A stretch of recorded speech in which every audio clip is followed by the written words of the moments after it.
Lucy. I'm Sarah, and this is Lucy, and we're here today to share the joys of feeding your cats and dogs fresh foods.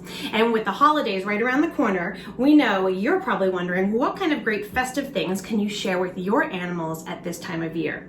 We're all gathering more with our families and friends, and food is exchanging hands, and we're eating wonderful things. And of course, we want to share that with our pets. So today's recipe is a wonderful, healthy, and pet-friendly snack or meal that you can give your cat or dog. They're going to be jellied meats. Yes, very similar to the jellied salads of the 70s, we're making a pet-friendly version that your cat or dog is going to love. And even better, it uses stuff that you probably have in the fridge as you're preparing for your holiday meals. In this case, great items like peppers or shredded meats like chicken, turkey, or beef. You want to make sure you know exactly what they're marinated in. You don't want to get anything that has too high sodium or spices and things that are not pet friendly. So either make it yourself in a separate pan, you can poach or roast it, or just know what you have on it so that it's safe for your pet to eat. You can also use great things like carrots and spinach, fresh herbs like parsley and thyme, basil, oregano, all wonderful healthy additions. In this case, for Lucy's recipe, we're going to be using carrots today, so I'll put one of those aside, and we're definitely going to be putting in some spinach and a little bit of parsley.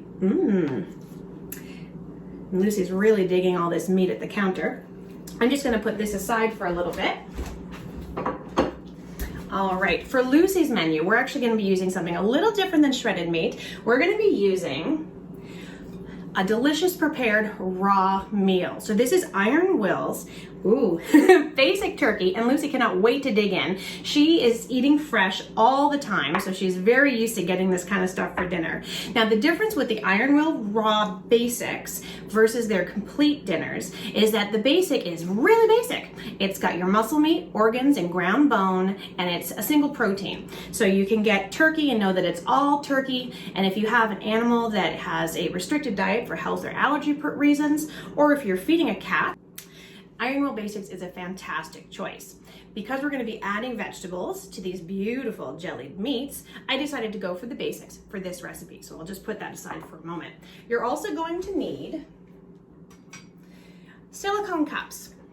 So you can get these nice little silicone cups at places like the dollar store, or home stores will often have them.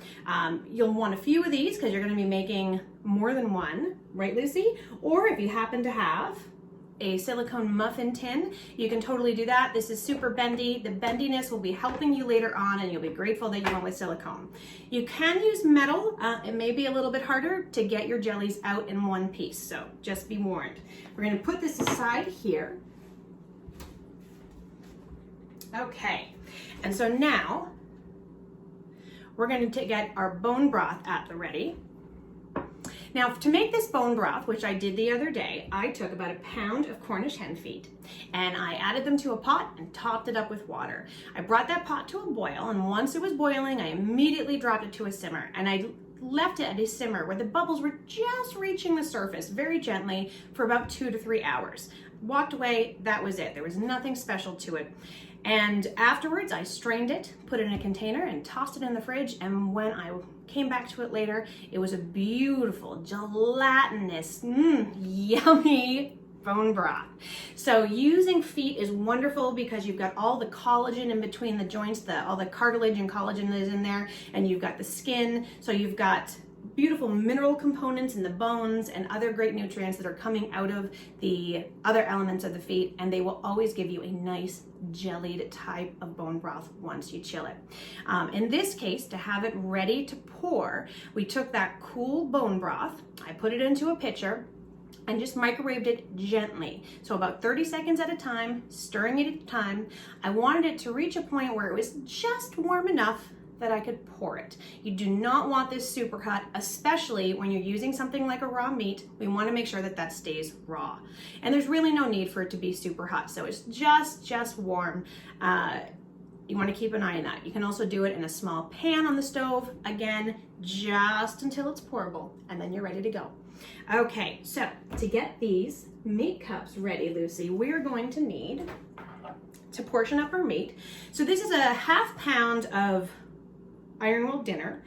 Usually for a meal, Lucy eats a whole ½ pound. I'm gonna take half of this and use it for our meat cups, and we'll save the rest to go with her meal. All right, and I'm just gonna cut it up into a few different pieces and make little meatballs. You can get in there and use your hands. I'm just gonna drop a meatball into each cup, and Lucy might eat some of them, so I might have to refill some of the cups as we go. And that's just one of the things that happens when you cook with your dog in the kitchen. Lucy. All right, so fill the cups. Lucy, here. See, she loves it. All right, we're gonna put a little bit of meat in the cups, just like that. Awesome. I'm not gonna use all the meat just yet because it looks like Lucy is ready to munch all of this up. So I'm gonna get it out of her reach and just give my hands a quick wash.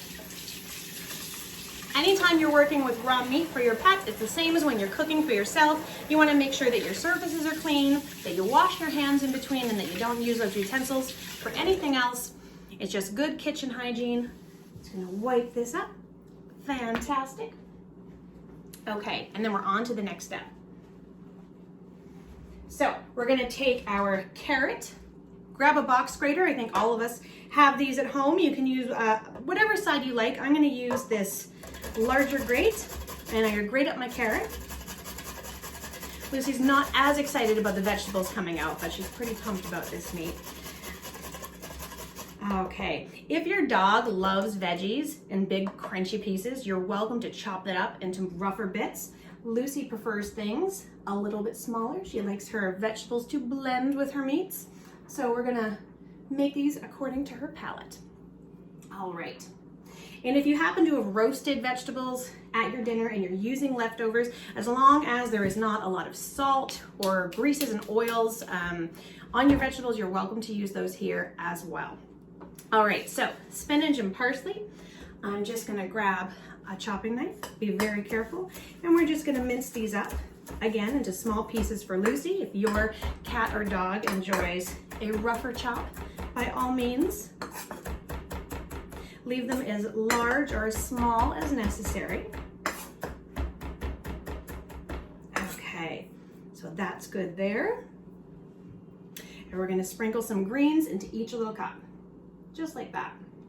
All right. Okay, these are looking so colorful and beautiful already. All right. Now, the next step is our bone broth. Look, we're almost done. So, you can leave the bone broth plain, just the way it is. I'm actually going to add a little bit of the spice turmeric. It has a wonderful golden color. It's what gives curries that beautiful yellow tinge. But turmeric is also a wonderful healing spice. It is fantastically anti-inflammatory. So if your dogs are suffering from any kind of pains or arthritis, it's a fantastic addition. It's a great immune booster as well. So you can add a little pinch of that. You can also go festive with colors like red and green. If you want to add a product like 4-Leaf Rover's Green Rover or Red Rover, they're packed with super greens or fresh ground up berries. They're powdered, super easy to add to something like this. So just add a little dash. It's literally a dash. I've got spoons that say dash on them, so that's all you need. Grab a spoon and just stir that golden turmeric in. All right. You're gonna take your broth and you're now gonna pour it into your muffin cups. So just until, top them up, just like that. If you're using the little individual cups that I showed earlier, these little pink ones, I grabbed those at one of the local dollar stores. You'll want to put them on something like a cookie sheet or a dish so that they're easy to move around. Once you fill them, it gets a bit precarious. Okay, Lucy is so excited about this. Okay, it's a perfect amount. Okay, just top those up. If you'd like, you can give these just a little bit of a stir. I'm just gonna break the meat up just a little bit in each of the cups. Does this look good? Good. Okay. Fantastic. Want to taste? It is approved.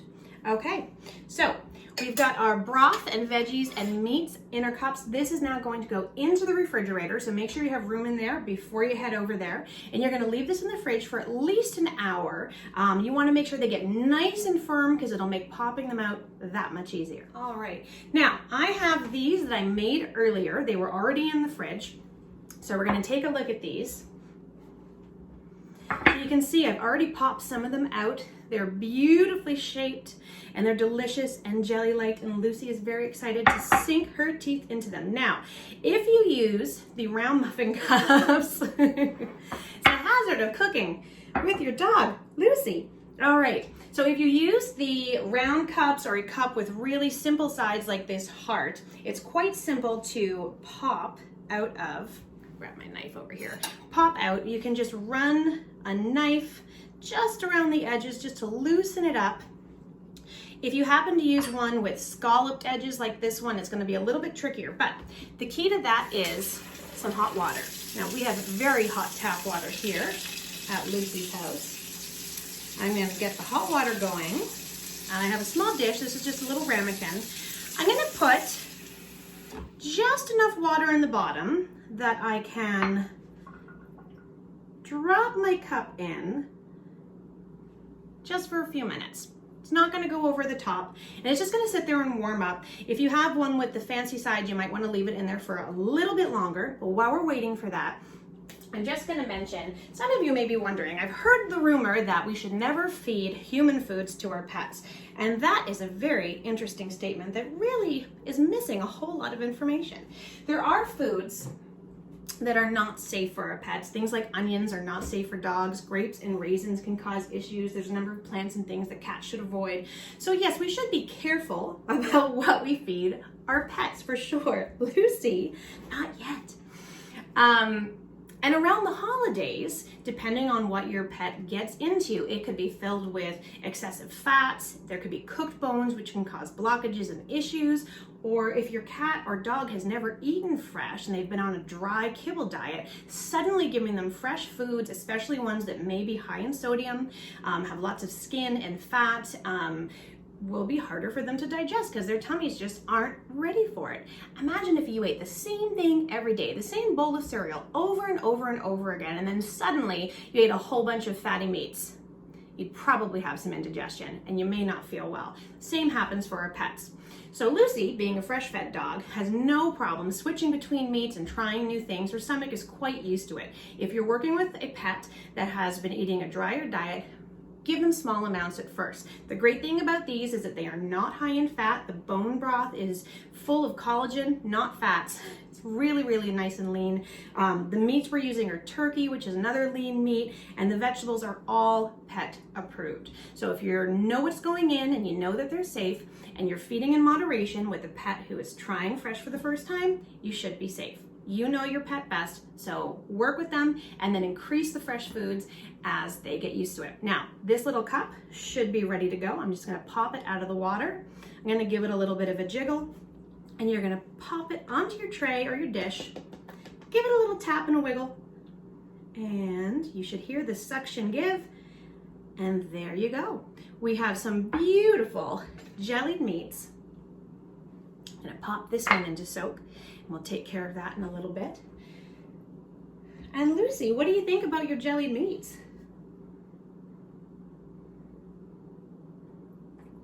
Okay, so they're a winner. The great thing about this is you can feed these as a meal. When we made the muffin tins, I was very aware of how much meat I was putting in, so I can adjust her meal time appropriately based on knowing what's in them. If you're adding this to an existing meal, just remove a bit of the meal, approximately the same size as the jellied meats that you're making. And your pet should be fine. These are wonderful treats that we share with your dogs or cats. They're hydrating, they're full of nourishment, and they're super adorable. And they also make great gifts, so you can give them to all your pet family and friends as well this holiday, and everyone will be very, very impressed. Today's episode was brought to you by Petgrocer, where they're the holistic pet food store for your pets, and they're located in Alliston, Ontario. And If you have any questions about fresh feeding, you can check out their website at Petgrocer.ca. They have an incredible blog and a whole bunch of different podcasts where you can learn wonderful things about how to take care of your pet through fresh feeding and holistic wellness. Thank you so much for joining us here today. It's been a pleasure. Have a wonderful holiday season, everyone.